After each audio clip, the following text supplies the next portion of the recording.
Well, I've said this many times on this channel. One of the first things we really need to do post-Brexit as Remainers is unite and get behind and change our voting system to proportional representation.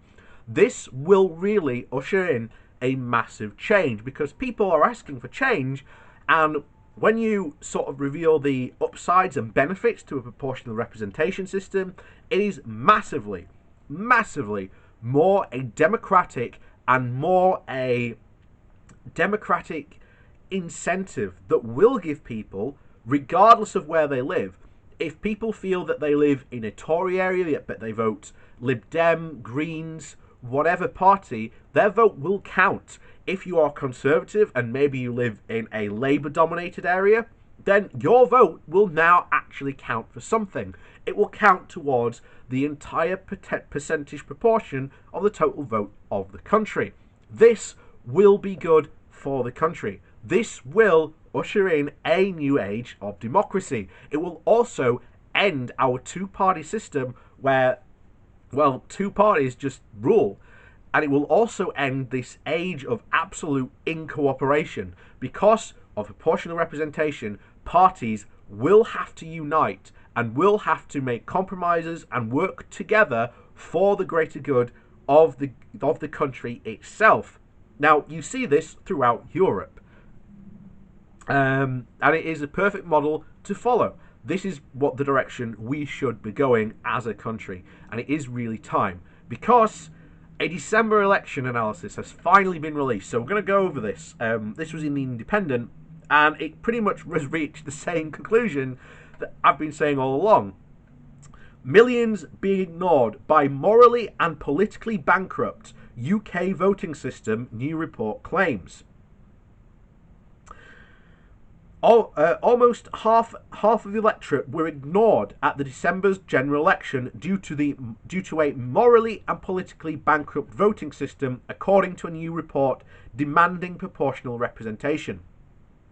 The survey by the Electoral Reform Society, an organisation campaigning against the existing first-past-the-post system, claims that 14.5 million people, or 45% of all voters, that cast a vote for a non-elected candidate.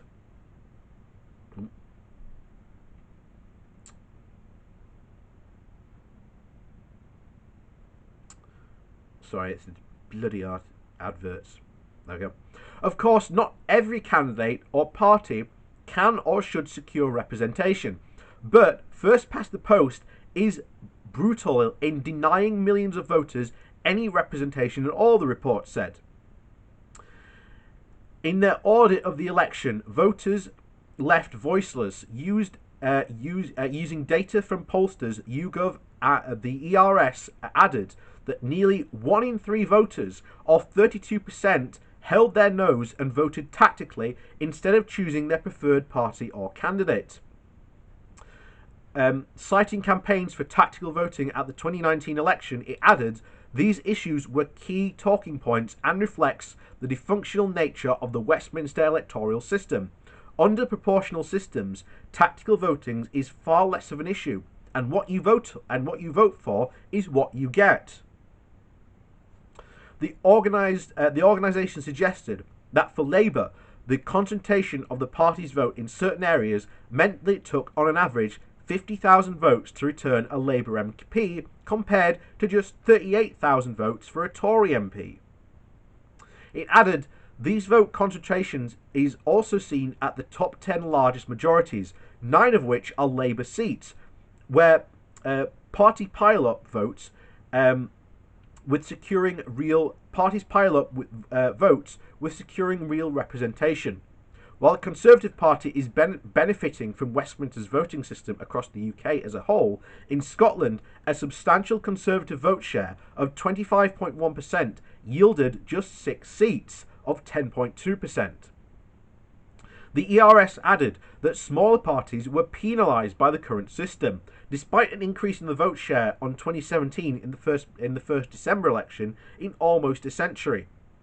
Smaller parties contesting seats spread across the whole of Great Britain. The Liberal Democrats, Green Party and Brexit Party continue to lose out, the report said. For Liberal Democrats, an 11.5% share of the vote across Britain resulted in just 1.6% of the Commons seats. Dr. Jess Garland, the director of the research and policy at the ERS, said, "It is no wonder that trust in politics is at rock bottom. The vast majority of people's votes are being systematically ignored by a voting system that is morally and politically bankrupt. Westminster cannot go on like this.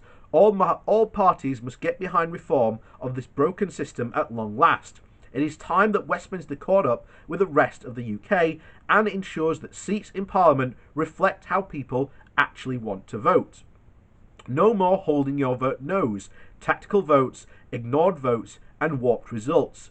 This research exposes the scale and the disenfranchisement that is happening under this one-party-takes-all voting. It is time for proportional representation and real democracy at Westminster." And I couldn't agree more. And many people I know, there's going to be a thing of, oh, but what about the Brexit Party? Would you be upset if they had seats in Westminster? Wouldn't bother me. This happens all the time in other European countries. And guess what? These small radical parties get sidelined. You know, that's basically what happens to them. They have seats in Parliament, but they get sidelined. So they can't get anything done because they're too small, and no one will ally with them because they're far too toxic to touch.